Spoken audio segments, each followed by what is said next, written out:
Hello, thanks for joining today's Test Studio webinar. This is Andy Wheeland. I'll be conducting the demonstration today. Should be able to see my screen and hopefully hear my voice at this point. We've got a couple folks still trickling in, but we're going to go ahead and get things kicked off with so much to cover in just an hour.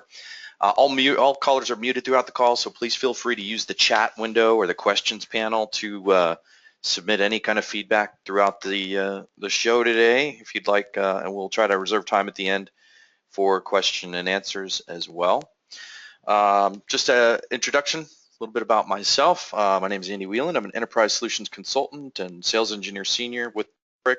Been working with our ALM products. That includes Test Studio, as well as our agile project management solution, Team Pulse, which you might see a little bit of today as my application under test. And I'm also a certified Scrum Master. Today's agenda, we're going to be looking at Test Studio's functional web testing capabilities, basically talking about the strengths and how those bring together the QA and development process and the technologies we support.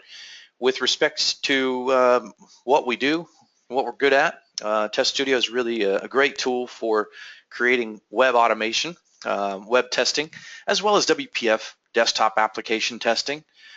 We also include a standalone environment, which we're going to spend our time in today, as well as a Visual Studio plugin. Both environments give you the ability to code, although we have a very powerful codeless approach that you'll see. So you've got your options. You can use code or you don't have to necessarily in a lot of cases. We also have load testing and performance testing. There is a separate webinar for that on Thursdays at the same time, same channel, so please feel free to attend if you'd like to learn more about performance and load testing. Exploratory testing gives you tools within the browser to capture failed states and submit those as into your bug tracking repository at any point without being in Test Studio. So exploratory is a nice tool to have. And of course, for anything you can't automate, we can still cover your manual testing in Test Studio. And then some new additions here from midsummer. We brought in iOS testing, native iOS testing, as well as Android testing just in last month. And that's a very big part of our growing product kind of portfolio and application platform capabilities with respect to growing out that mobile story. And there's a lot more to come on that as well. So we'll be covering some of the mobile stuff today. Where we fit, basically we are one of the easiest to use, if not the easiest to use testing automation tool out there. You may be coming from a manual process today, you may be coming from a code-based process today, but basically we provide a solution that can be approached by both developer testers as well as non-technical QAs and live together in harmony under one place. There's a lot of collaboration points for source control and for bug tracking integration, as well as test case management. And this is all delivered up in a real easy to use interface and record playback capability, but a very sophisticated, flexible identification logic under the hood. So the reason our testing capabilities are so easy is because of how much advancement we have under the hood. We'll show you what that means. And also, a lot of you come to these sessions with live trials going on. So one of the first things I'm going to go through is how to set your project up for success. So with that, we're going to bring over my Test Studio environment, and we'll give you a little bit of a tour. So first of all, this is a project that I've been playing with for a little while. I've got a lot of different companies that I work with, and so some of this stuff is for certain companies that we've done testing for. Some of this is to highlight our capabilities against certain types of controls, like Kendo, for instance, or all sorts of different things, dynamic CRM, stuff like that. So there's a lot of great examples in here. Now, this is our project area. You do have the ability to create your own folder structure and subfolders to organize this. When you integrate to source control, it's going to adopt all of those folders and, of course, all the files in them into your source control. TFS, as you can see, is integrated out of the box for source control. There's the check-in, the checkout capabilities. You can make sure that you're getting the latest version from source control, or that your version on your local machine is the most recent versus the one that may be on the server. So there's a lot of functionality you gain there, but more importantly, this encourages the QA process to become more of an active participant in the application lifecycle. We're storing the tests where you store the code. So this gives you a lot more centralized access, ease of access, especially when a developer wants to pick up a test that a QA team member has created and maybe go run that test. It makes it very easy to access that. Now, TFS is the only one you see out of the box, but we do really work with any flat file source control, just following our check-in guidelines, which we have plenty of documentation on. Lots of our customers are using, SVN or Git, so you're not limited to TFS. You can also see some integration points up here for Team Pulse. This is another one of our Telerik products. It is the Agile Project Management solution. And by connecting up to Team Pulse, you actually can hook up a Test Studio project to a Team Pulse project. And then in doing so, you have the ability to, let's say, take one of these tests over here, and on my Team Pulse tab, let me just pop this tab out real quick. I can actually link my test to a user story and its acceptance criteria. This gives me a nice clean link to jump into Team Pulse from here, as well as the ability to submit status on this test, whether it's passing, failing, or not executed. So this is a really nice integration point. Team Pulse is really an enhancement to source control. So, and it's also a good platform to combine projects and have a multi-project view of things.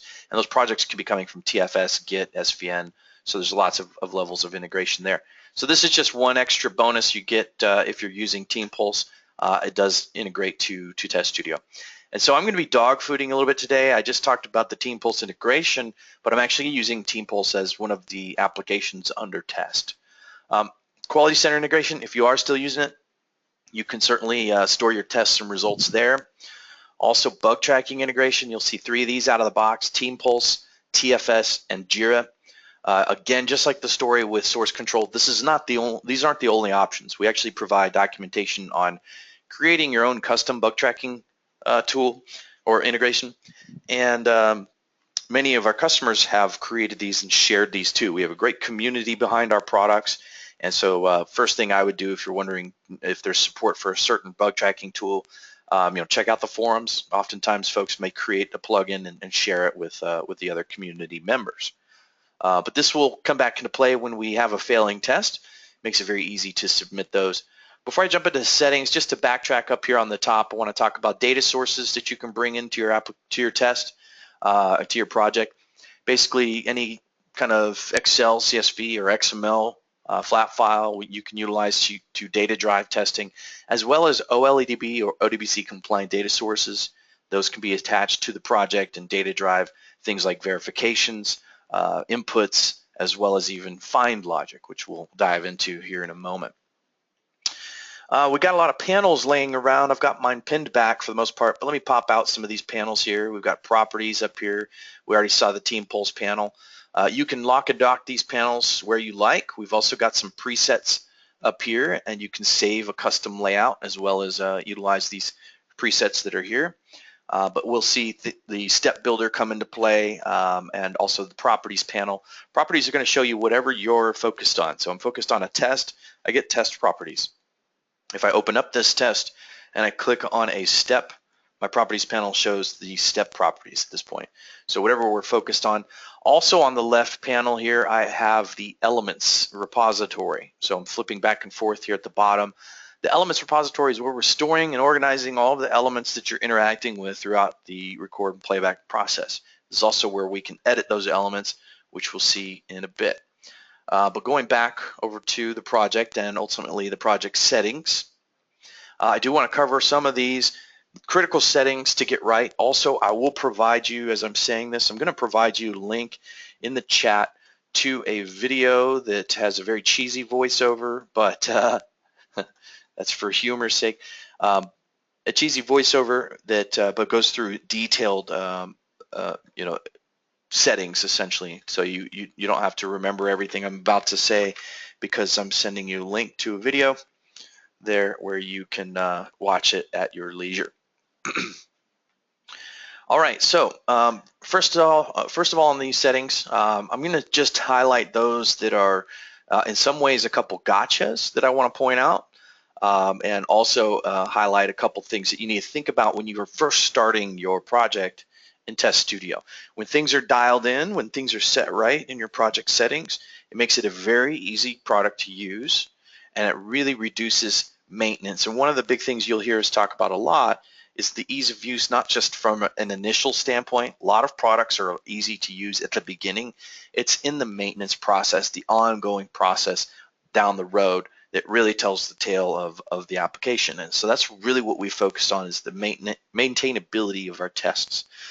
All right, so first of these is a nice thing up here at the base URL. This is a setting that you can put into your project that basically tells Test Studio that anytime I go create a test, a recording against this URL, to recognize it and segment it for me, because this URL may be appended by an additional path, like what you'll see in a moment. I'll have a /authentication there, and it will know how to treat this. And what that's doing for you is setting you up for later on being able to change out the base URL, which is oftentimes done at the test level, but better yet, I can record 100 tests on my local deployment of my local host environment and build out a nice fat test list, and then go manipulate that setting, the base URL setting, at the test list level, meaning I can record them all on one machine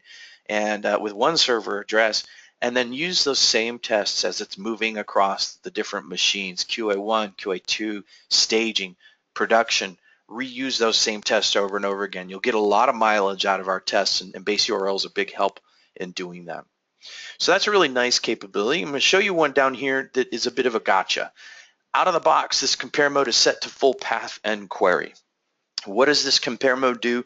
It basically identifies the page that you're working with. Now, let's take an example, for instance, on google.com. If we're creating a test on google.com, we're going to do a search. We're going to capture that process. We're going to navigate, search, and get a results page. Now, that results page is going to be google.com, but then there's going to be a question mark and a long query string. And that query string in that URL is often dynamic. It may not change right away, but that query string will change at some point. And when it does, your test will fail, because if it is looking for not just google.com, but also everything after the question mark, if it's trying to compare what we recorded against to what we execute against, if that query has changed, then your test fails, simply because we don't have the right way to identify the page. So in light of that, I suggest utilizing full path. Okay, make this switch before you record anything, and then you don't have to do much cleanup after the fact. Now, all of this stuff I'm going to show you can be manipulated after the fact, can be set at the step level in a lot of cases, the test level. So you're not stuck with anything, but it's good to do this before you ever hit record. Go ahead and set yourself to full path. Also, base URL and title are commonly used. The rest of these I would consider more advanced. So unless you know, then I would just stick with full path on this. Next up, we've got default drop-down recording options. Now, how are we going to interact with drop-downs when we come across them? You've got some options here, some strategies you can use in different ways. By index is position-based. It will not care what's being selected in the list. It will simply select the same position every time. Whereas by value and by text are followers. They will follow an item throughout the list as long as it matches the right value or the right text. So that way, lists that are sorted or filtered, you probably want to use your by value or by text. I use by text because that's what the users do. I try to stick with what the users do as best as possible. Down below, and a lot of this too that I'm going through is identifying and analyzing your application under test. When you first start creating your first few tests with Test Studio, you need to be aware of these settings and how they can affect your outcome. If you've got a query string that's dynamic, you're going to have tests fail pretty quickly if you're using full path and query. So having that set to full path will give you a lot better experience out of the gate. There's other things in here that you may not find out right away, like simulating real clicks or real typing. These are very important when you're working with Knockout.js, Angular.js, anything that has a lot of JavaScript handlers built in. We want to interact with those controls like a real user would. And the difference here is For instance, if I just keep these off, we do DOM injection, which is equivalent to essentially copy and paste, just like I'm doing in that field there. Now, if we turn that on, it's like a real user, so it actually will key in each character. And that difference makes a big difference with regards to initiating those JavaScript handlers that may be present on that page or within those controls. So what's important about this is I do keep these off. They are more efficient to execute tests when they're off. However, look out for false positives. When you have steps that clearly are not passing when you're watching the test execute, but the test step says it passed, and maybe it fails a little bit later because it's not getting where it expected. Or if you look at a failure details, which we'll do later, and you've got two different screens in your screenshots, then it could be that you have a false positive that's creating that issue. And that may be due to simulated real typing or real clicking not being on. Okay, so oftentimes those false positives come from the fact that the test step will do what's been asked of it. However, the page itself has a different way of handling things and needs to be interacted with differently. So this is a behavior that we look for as we're creating some tests initially. It's also a real easy fix when you have the issue pop up. I leave these off by default because this affects my whole project. By the way, when you make changes to this, it will not change anything you've previously recorded. That's why I say nail these down before you hit record the first time. But it's easy enough to clean these up after the fact. And in the case of the simulate real typing, real clicking, I will do that as minimal as possible. So if I only have, let's say, a login process that needs that, then I'll just keep it maintained to that particular level. If I find that it's more pronounced, if we see a trend where there's a lot of misclicks or mistyping steps within my test, then I'll probably want to default that on at the project level. So we're looking for trends, and we're going to roll those trends up to the project level, which makes it smarter and easier as you continue to go. So another big thing I'm going to point out here is the identification logic. Now, this is the Corvette engine under the hood of Test Studio. This is what makes all of the magic happen. And it's a really big differentiator because a lot of testing tools that do record playback basically utilize XPath or XY coordinates when they capture your actions. So let's play this out a little bit as an example. If I'm recording on one of those types of products and I go click on cancel, it would locate this particular position based off of the XY coordinates on the screen or an XPath kind of position. And that could be very fragile because things may render slightly differently. The same XY might miss. Things can just always be a little bit off when you're working from one browser to the next as well. So those are weaker identifiers. What we do differently in Test Studio is when you hit record in Test Studio and then click on cancel, it will first look for an automation ID, which is a great idea. It's a best case scenario. This means that our developers are building the application with test automation in mind, and they're actually putting in specific IDs for us to know how to find those elements. Now, since it's not location based, this can go anywhere, and as long as it has the correct automation ID, I can get to that button and I can click it. Okay, so that's sort of a best practice. Now, keep in mind that what you're seeing in my list here for identification logic is not what you have out of the box. I have customized this, and that's the point. It is heavily customizable. It's not, and because it's heavily customizable, it's not necessarily ready for your application until you take a look at it, maybe discover the trends in the application, see what's going to work best, and every application's different. But we also have a hierarchical structure here. So if I click cancel and there is no automation ID, then it goes and looks for a UID property. If that's not there, then it's going to look for the text content in my case. I've prioritized text content and inner text high in my list because that's what users use, right? They're using that, they're reading the label on the button to find that button. So I'm utilizing that in the same type of manner. Okay, and then it will continue to roll down this list. So this creates a backup search methodology. If what we have fails, oftentimes it could fail with suggestions, meaning, well, we couldn't find it with UID, but we found it with the text content. So when it fails, it may tell you how to fix that issue based off of that backup methodology. I'll try to make this a little more clear when you see it at the element level, but this is a very important takeaway. It is what makes us very unique, and it makes it way easier to maintain these tests. It also makes these tests cross-browser compatible, because these properties we look for, instead of position, these properties we look for of the elements should be universal across different browsers. So this way we can create one test that can execute across Chrome, Safari, Firefox, IE, all without having to make duplicate tests in those cases. Okay, so we're really big on cutting down the maintenance, reusing as much as possible. So your big takeaways: set compare mode to full path. Take a look at your identification logic, learn this. If you are interested in leveraging text, you might prioritize these. You can type in whatever you need to here. You may have custom tags that your team uses. If you're doing Silverlight or WPF, you might be using XAML tags. If you're using Knockout or AngularJS, you might have like ng-model or other types of identifiers that are ng-something.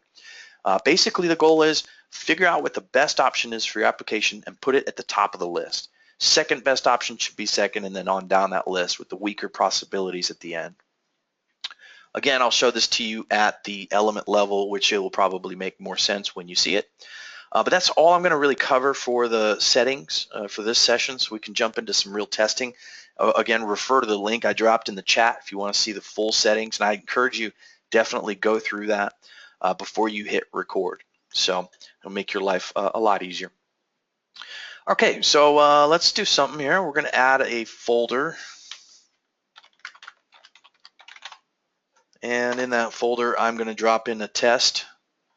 And this will start out as a web test. And we're simply going to do an admin login test to begin with. All right, so now I have my test here. I'm going to right click and hit record. And this will then prompt me for which browser do I want to record from. Now you can record from any of these three, and you can mix and match. You're not stuck with one. If I start an IE, I'm not stuck with IE. And the whole goal is we want one test that works across all of these browsers. Now there is something missing over here, and you'll see that this blank is here because we no longer support recording in Safari, but you will see Safari on the execution list. So you can still execute against it, but we had to deprecate support for it as soon as Apple and Microsoft did the same. I'm going to start out with IE in this case. I'm going to hit record. This will start up the browser and then get me to my starting screen. And then from here, I'm simply going to provide, my URL that I want to navigate to. And I'm going to go with this guy. Start recording. So that will navigate, and you could see as we kind of overlap things. Now, Test Studio is great on a dual monitor setup where you've got Test Studio on one screen and your recording browser on the other screen. For demo purposes, I'm going to jam things onto one screen, but just commonly I will have these two on separate screens. It makes it a lot easier to work with. But here's what we got so far. We have a navigate to /authentication. And obviously it's gotten to that page, but this goes back to that base URL. It recognized it and it segmented it out so that the /authentication will append the server address. Now I can modify this at the test level here, but better yet, I will modify it in bulk at the list level. And that way you can really get a lot of mileage out of your tests. So we're really going to capture whatever you're going to do on the UI at this point. So I type in a username there. We do capture things like tab keys. However, they're not necessary for Test Studio. This next step is going to have everything we need to locate that field and put the password into it. So this becomes an unnecessary step. Maybe other products use these to cheat. We don't need them. Any extra step can be room for error. So I would encourage you to eliminate those. And when you're creating a test, just kind of get in that mindset of no shortcuts. This would be considered a shortcut because it's a keyboard press. This only exercises the keyboard. It knows where it's starting. It's on the username text field. It's going to hit tab one time, but has no idea where it's going. Okay, so unless you're testing tab index specifically, We try to avoid using tab keys or keyboard presses in general, like enter. It's better to click the buttons. It's better to click the fields. That will give you that clear identification logic that we utilize. So what do we do with this? If we don't know if we need it or not, we can disable it, run the test without it, determine if we need it there. If we know we don't need it, we could just delete it. And I'm editing and I'm recording simultaneously. So if you go a little crazy and realize you just started capturing steps you don't need, you can instantly go clean that up, get rid of the extra stuff, and get back to the recording there. All right. Now we're going to take a little bit of a side trip. So I want to show you what else is happening here on the element repository. During recording, we are capturing the elements being used by this test. Now here we can see the element repository for my whole project. I'm going to reduce this down to this test alone with a button click here. And we can see also a nice ease of use here. When I click on a particular test step, it goes and highlights the corresponding element for that step. Okay. Now, let's take a look at one of these. So if I right click, I can go edit this element. Since I'm in a live recorder, I'm going to edit this in live, meaning against the live UI. Now, this is one of those screen issues where when showing this on one monitor, it kind of overtakes the monitor. So I'm going to pull my project out of the way, hit edit in live. That'll bring up my find element panel, and we'll bring that back over here. So this is now looking at an individual element that's been automatically captured during the recording process. And this is how it was identified, by combining a generic tag name saying we're looking for an input with an ID property that it found called password. So in this scenario, when I typed into the password field, it said, okay, we need to save this into the repository. How are we going to get back to this field? How are we going to find this field later? And it said, is there an automation ID? No. Is there a UID? No. Is there text content or inner text? No, it was blank at that point. So it rolled all the way down to the ID property where it did find something, and it's combined that with that generic tag name. So this is a very common approach that we'll use, this sort of generic tag name combination with something unique to locate our elements. So this way, if the password field's in Safari or Chrome or Firefox or IE, or if it's slightly rendered differently, as long as it has these properties, we can still automate it. Okay, so we're getting a view inside one element. If I click validate, and by the way, when I got into this mode, it paused my recorder for me and it turned on my element highlighter for me as well. So you can see the red highlighting. And when I click validate, it runs this logic against the live UI, returns other results that it can find too, other attributes that it can find as well. And if it's locating it, it's highlighting it on the UI. So we get some good feedback. And of course, we also get this feedback here. So you get a really easy tool to modify and maintain your elements in a codeless way. Okay. So there's a lot of little fun things we can do with this. Now, first of all, like if ID was dynamic, let's just go ahead and add some kind of dynamic variable to this and click validate. You'll notice that it couldn't find the element the way I have asked it to. So it's kicked in the backup search. The backup search meaning since it couldn't identify it with this ID exactly, it went down to the next attribute, which is name, and that was successful. So this would be a case where my test would fail because it's not being able to find the element the way I'm telling it to look for it, but it would fail with suggestions saying, oh, by the way, you might want to try this property or another one of these properties. Now, the list over here is stack ranked from strongest to weakest. You'll see things like XPath in here, right? Very close to the bottom of the list, if not at the bottom in a lot of cases. Because it's fragile, we try not to use that unless we absolutely have to. And I challenge you that if you have a case where you think you need it, let us know, because there's usually a better way to do it than that. But ideally, in this kind of situation, if I have a better option, then I can just grab that option and change my logic. This is also where we're looking for trends. So for my first broken element, it looks like name might work for me. My next broken element, if name is still a better concept than ID, if IDs in this application are dynamic but names are static, then I might think about changing my strategy at the project level and actually position the name attribute above the ID attribute in my identification logic list. So that's really what it's about when you're analyzing your application under test, figuring out what's the best thing to use for this application versus another. That's the process we'll go through. Okay, so tag name and name could be my new logic. I can go and eradicate ID here and just leave it to these two. Or in this type of case, let's say we don't have a better static option and we have to work with something dynamic.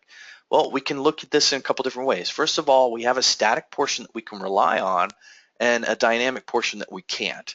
So we could just trim the dynamic portion and use a contains operator, or we can even get into matching a regular expression. There's a lot of different operators you can use to be flexible. So now we're looking for tag name input combined with an ID that contains the word password, and that can fix our problem, okay? In addition, we have the DOM over here. And the DOM, if you don't know DOM, this is a great tool to learn DOM. The first thing you do when you click the DOM tab, by the way, is then go click validate, because that will traverse you to that particular spot in the DOM. And what's great about this tool is that you can click through and traverse the layers of the DOM and correspondingly watch it highlight on the UI. So if I get into this div class login style here, or this form level here, or this heading up here, or I can drill down into a label on username, and then here's the actual input for username. And if I want to, I can right click on this and say replace element. I've now got the ID and tag name combination for username. So I've just swapped out password for username in that case, okay? You can also search the DOM. So let's go back and search password, for example. There's 8 of those found. We can click through these results. Some of these are off screen, but when you get to those that are on screen, you can see it highlight on the UI over there. And here's that input for password, and we can say replace element, and it's now got me the attributes for that. As you make changes over here, there may be cases where you'll get a chained find expression.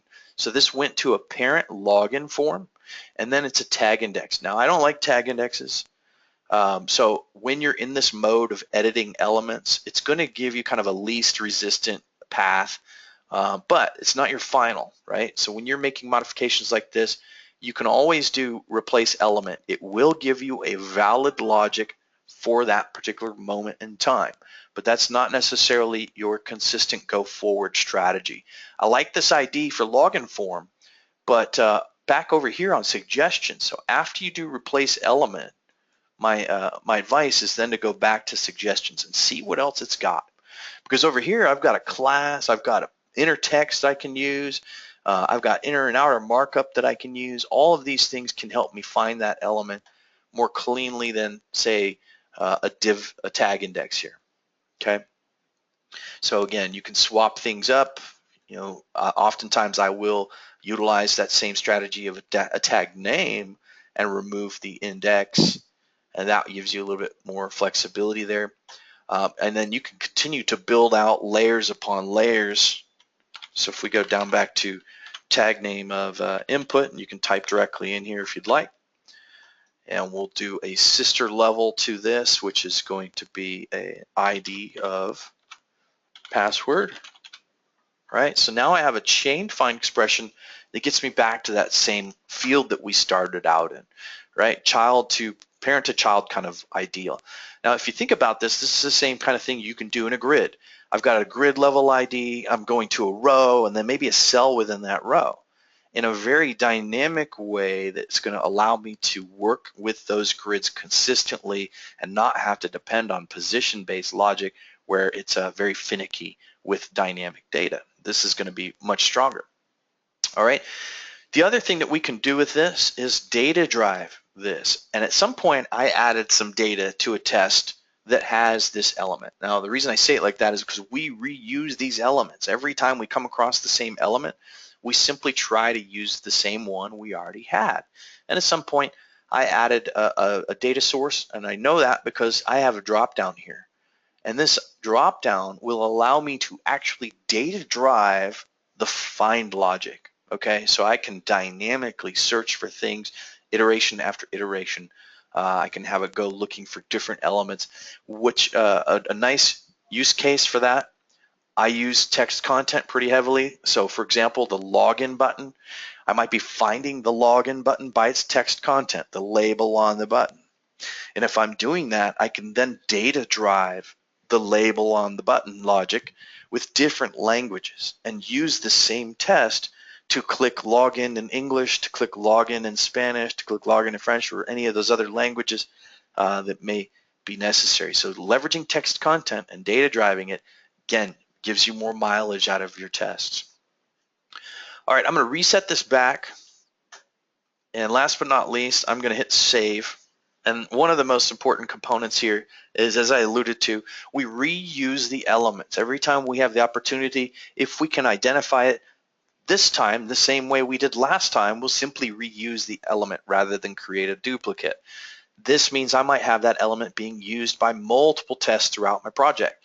And I have the ability here, when I change this element, to update it across the entire project or deviate if I need to. So this is universal codeless element maintenance across my project here. So there we've affected a lot of tests. All of those tests that had a broken password field hopefully are now fixed because I've changed it and updated it and so on. Now that little side trip into the element land we did while we're still in a live recording session. So I can simply hit highlight, turn off my element highlighter, hit resume recording, click login, and we're still capturing our test steps. So you have this ability to stay in the live recorder, to go deeper and inspect elements, to work with the DOM. There's lots and lots of tools here to really encourage you to kind of stay in that moment. You've also got things like on the right click menu, the ability to run to a certain step to get back into the middle of a test, or to run from here. So if I fixed an issue, maybe I want to see if it can finish out the test now, or run selected steps. I fix an issue and I want to stay right there and I want to make sure it's working the way it's been captured. Okay, those all help you just stay in that particular moment with the UI, with the test. Okay, so now we've got to navigate, a username, a password, a submit. We're in, right? We've got a test that's complete. Well, not exactly. This test can yield a false positive. And the reason it can do that is because we're only getting to the point where it clicks submit. And this is especially important if you're coming from manual testing. These are things you don't necessarily think about today. With automation, the goal is you want these tests to run while you're sleeping, right? All of that grunt work of running the same test over and over again can now be left to the machines. And then you can come in and identify what failed and start to target failure rather than, it's a bittersweet moment when you run a bunch of tests and they pass. That's great. It's a great thing. You want your application to be sound. But as soon as you run a test that passes, it's almost like you just wasted that time, right? It would be great if you knew exactly where to go to find the failure. And that's what we're here for. So set your tests up in a list, run them on a nightly basis, or with your build schedule, or from a continuous integration platform, and then get an email that lets you know how the test list went. And then you can drill down on the failure. You could spend your time fixing tests that are broken or fixing elements that may have changed and building out new functionality tests as well, and all without having to get into the code. Now back to the story here. So what are we missing with this test? Well, first of all, if I put Scooby-Doo in here for username and password, this test will still pass because it could still click the login button, right? It's what happens after that that really tells me if this test is a success or not. And for that, what we need to do is add a verification. We need to verify that we actually got logged in. And to do that, simply turn on the element highlighter, and you can float over all the elements that make up your UI. Here you can see some of our translators kicking in. I've got some Kendo controls here. Kendo controls are always going to give you really cool verification options. We work with third-party and custom controls too. You'll typically get the visible, not visible, and enabled for a generic or third-party control. But with our specific control sets, you're going to get additional capabilities like these verifications. Here at the tree level, I've got tree node count, I've got root node count, I've got all sorts of different things I can see and verify. And this may be enough. If I verify that backlog shows up, that might be enough for me to consider that we're successfully logged in. I often, for a login test, will verify that log out shows up. Usually that's a good sign that you're logged in. Or an image like this, if this shows up, that could mean I'm logged in. And actually within this image, we have an alt property that contains the username. So that's really good. I can make sure that not only am I logged in, but I'm logged in as the right user. So I'm going to use that. And I'm just floating over this. You've got quick steps for basic verification options. Also, another big consideration, especially when moving from manual to automation, is timing. And actually, whenever I say that word timing, I want to point out another gotcha before I really go on. And that's this wait on elements timeout right here. Out of the box, this bad Larry is set to 30,000 milliseconds, meaning when your test is looking for an element and it can't find it, it's going to give it up to 30 seconds before it fails. If your test is going to fail, my mantra is, if you're going to fail quickly. So set this to 10 seconds or as small as you can get away with. I typically stick around 10 seconds, but I don't think the 30-second one out of the box gives that great of an experience, because at first you might not realize that it's just taking time to fail and it just looks like the browser sitting there not doing anything, and typically people abort the test and think the test studio doesn't work. Just keep this in mind. It's usually because the wait on elements is waiting to get to that timeout. So make that as small as manageable as you can.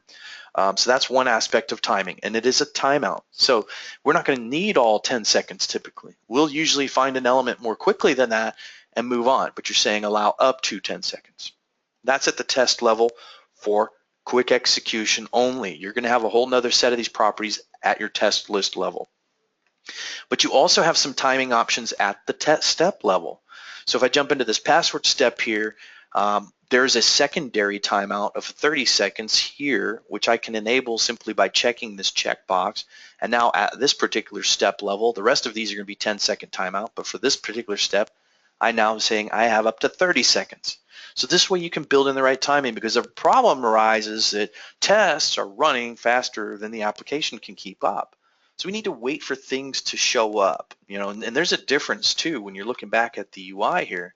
There's a difference between waiting, and if we go into quick steps here, my verifications are going to follow the basic 10-second timeout, but waits are automatically going to get the 30-second timeout.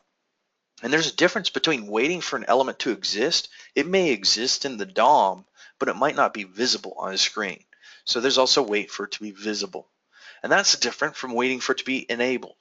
Okay, you can even wait for something to go away, wait for this element to not be visible. So there's a lot of nice little timing adjustments you can easily drop in or extend time on the test step. Also, when you enable the secondary timeout, it's editable, so you can really make it whatever you'd like at this point.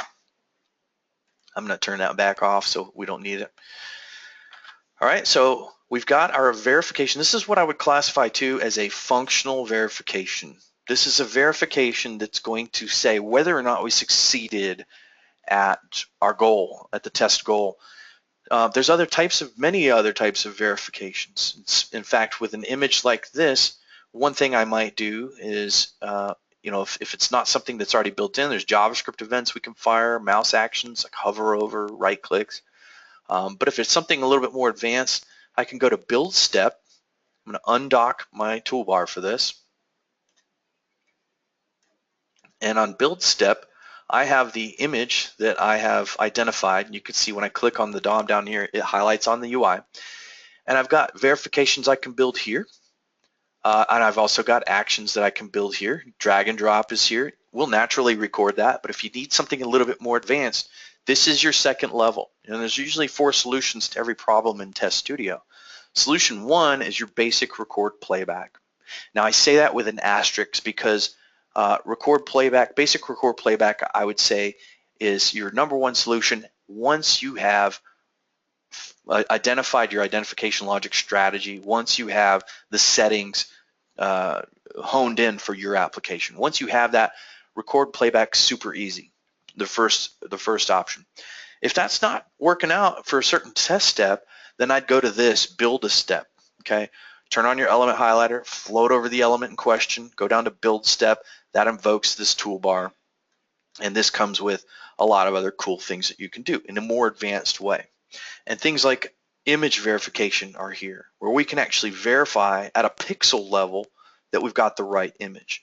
Also, a lot of times when people talk about automation and the what may be more difficult to do in automation, a lot of times those are cosmetic, right?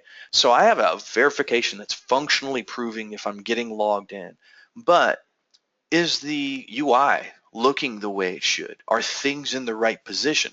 Those are more cosmetic verifications. Yes, they are still important, but they may not be something that keeps me from the application from working, essentially. So image verification is one of these you can utilize. I can verify the entire image, or if I wanted to, this is a tiny image to begin with, but if I wanted to, I could look at a segment of the image. Anytime you see XY coordinates in Test Studio, it's based off of the element that's being found. So we're always finding the element with identification logic, no matter where it is. And then once we're there, XY coordinates are going to be based off the middle center point of the element, things like that. So I can add an image verification here. Also, threshold's important. When you're getting into image verification, you might need to give it a tolerance. So maybe I'll be okay if 10% of these pixels are out of whack, but I'm not going to be okay if more than 50% of those pixels are out of whack. So you can give it an allowable threshold there. That's very important too when going from one browser to the next. We can drop that step in there. We'll dock this. I'm going to close the recorder because I'm looking at the clock here and we still need time to cover mobile. So let's just run this guy back real quick. And we're going to run this back on Chrome. So I recorded an IE. Now I'm going to execute on Chrome. And hopefully this shows up on the correct screen. Now this is what we call quick execution. It's design mode execution. This test is still under construction. I just want to see how it's working so far on a different browser. And so we'll do this. We'll go through the motions. We'll see if everything's going the way we planned it to. And it looks like it's going to come back with a result for us. And actually it failed on step 6, right?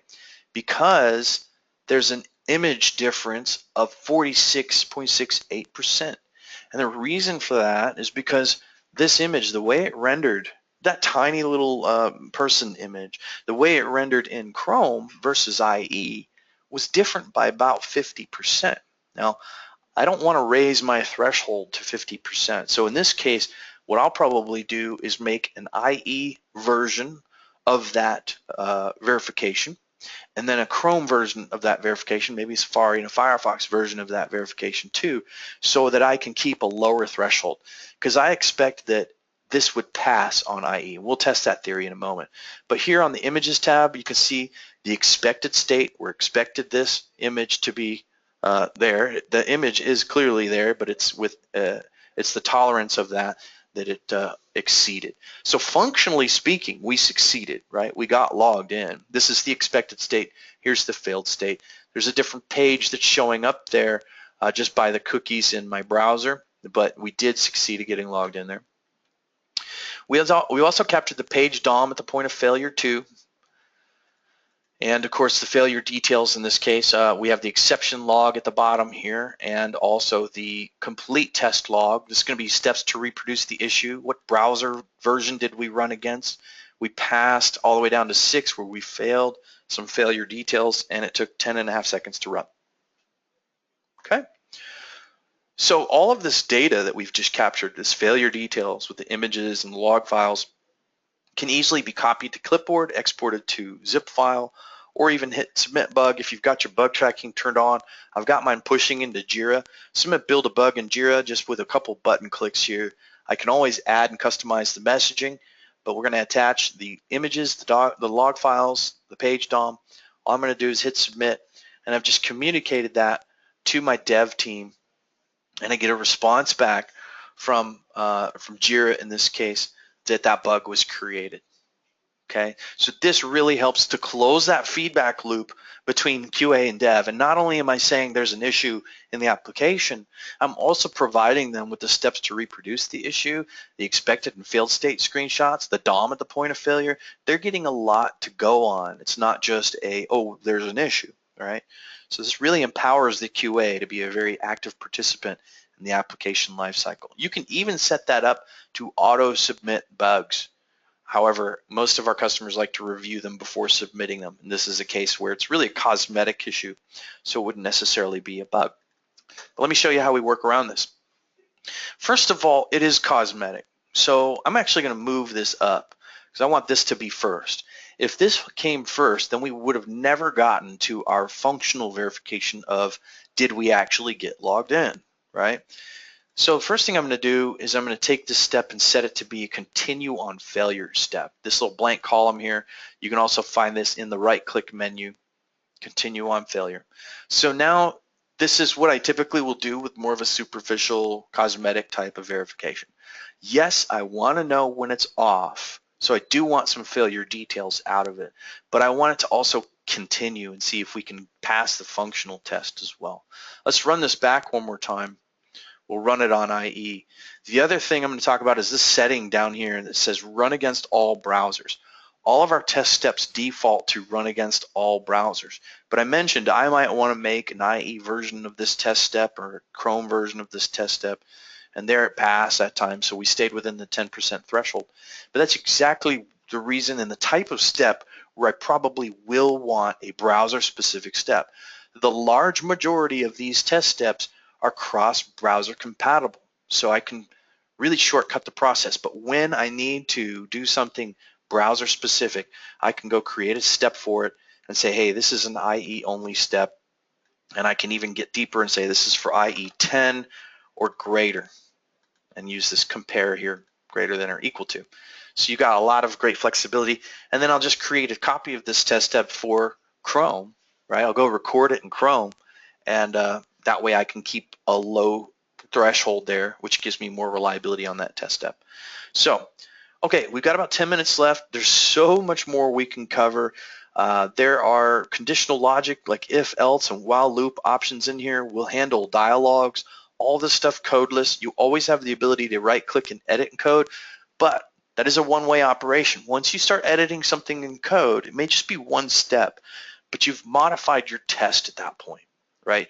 That one test step at least will have to be maintained via code, and that's one of the primary reasons people come to Test Studio, is to get away from bloated test code maintenance. So keep it codeless as long as you can. If you like code, you want to see it, maybe preview it, I would encourage you to use the Visual Studio plugin in that case, because there's an option to preview it before editing it or changing it to code. Because once you do this, it generates a code behind file, and you then have another piece of maintenance that you've got to worry about. All right, we're going to jump over to a mobile project. There are two different project types when you start up Test Studio, and the mobile project relies on a different framework. We do have two proprietary frameworks that live in Test Studio, okay? So here we are on the mobile side of things. I'm going to jump in. Looks like that test is empty. Well, that's fine. We'll use this as an example. Okay, so I have somewhere around here an Android emulator. Now we can do this with real devices. It's easier for me to demo with an Android emulator though. Now, how do we accomplish our mobile testing? Well, first you need your mobile testing app. You can grab this out of the Google Play Store or the Apple App Store. But basically, I've now got that mobile testing app turned on. We're going to hook everything up here in just a second. But the other thing you need is an application that's instrumented for testing. And what that means is that the application under test here needs to have the instrumentation of our extension incorporated into it. And where we can see this, let's see here, connected devices. Oh, I guess I've got to connect my device first, and then I can show you that part. So I'm going to connect via Wi-Fi, and we'll pull up my emulator here, and we'll go Wi-Fi, and I'm just going to match up the IPs here. Oh, I forgot. I have to use the keys like a person would. So 6.8, we'll go 114.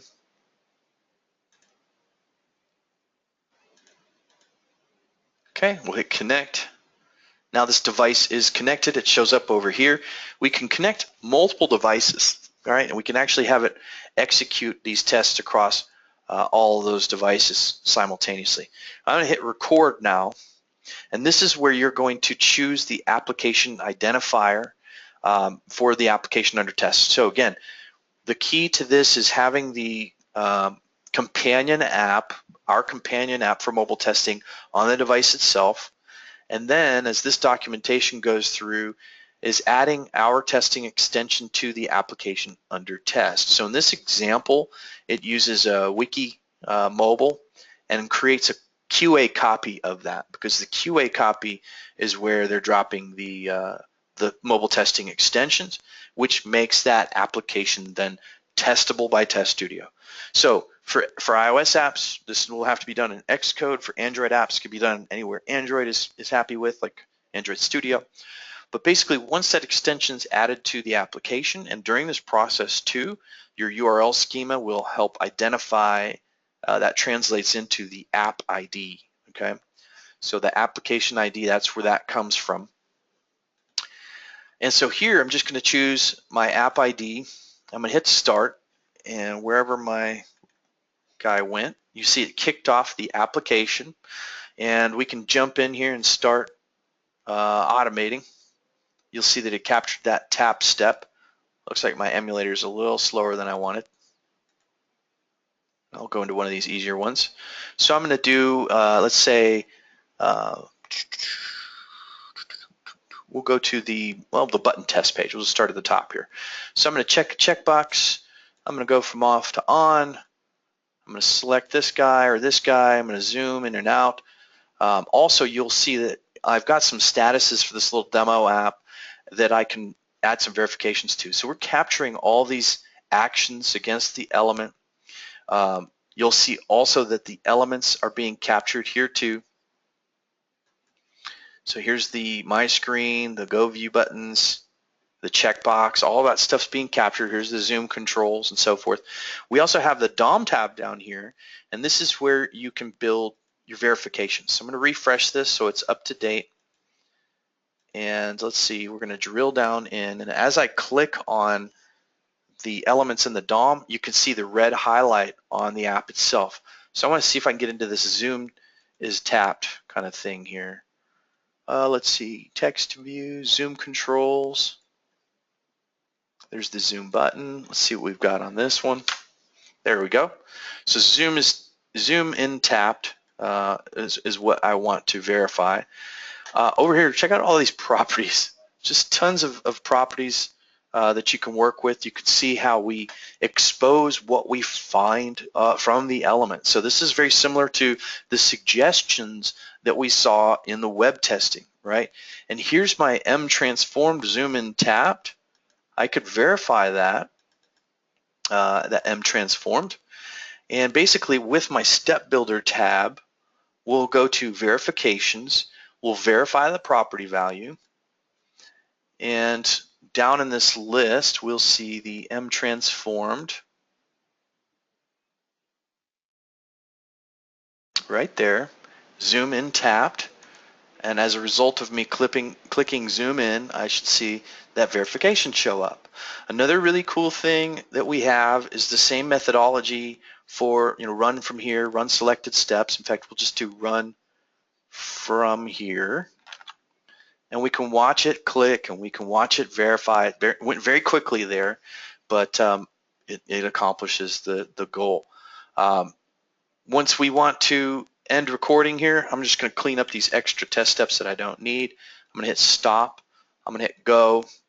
I can add this to a list of tests as well, and basically now I'll execute back on that device. Looks like my Android is taking a little bit of time to reset there.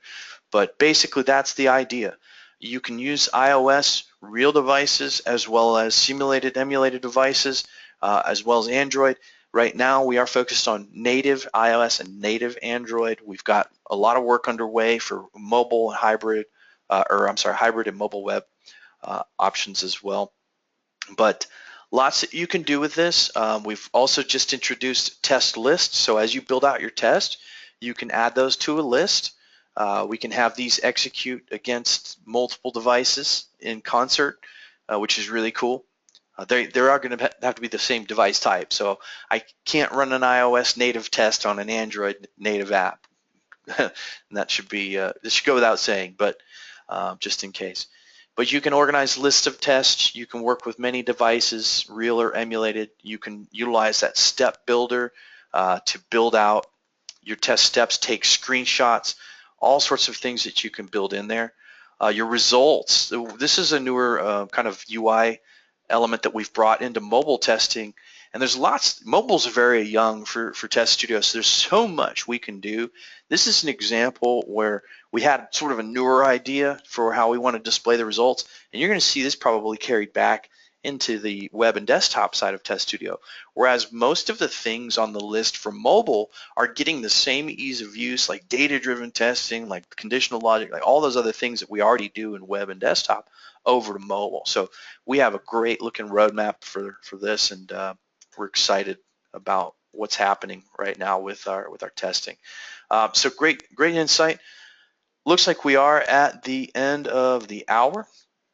So I will just check real quick to see how much time I can allot, but I may be able to stick around. Yep, I can stick around for a little bit, and if there's any questions, be happy to answer those for you.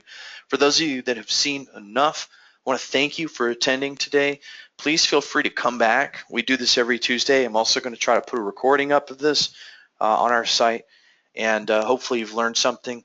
There's a lot to cover here, so if you'd like to set up a private demonstration to go through further insights and information and requirements, we'd be happy to do that. Please reach out to our sales team, your sales rep on that. There's a vibrant community of members out there that use this. There's a lot of great things that we've got already available and coming to you as well. So please feel free to reach out. I want to thank you again, and have a great day. Thanks for checking out Test Studio.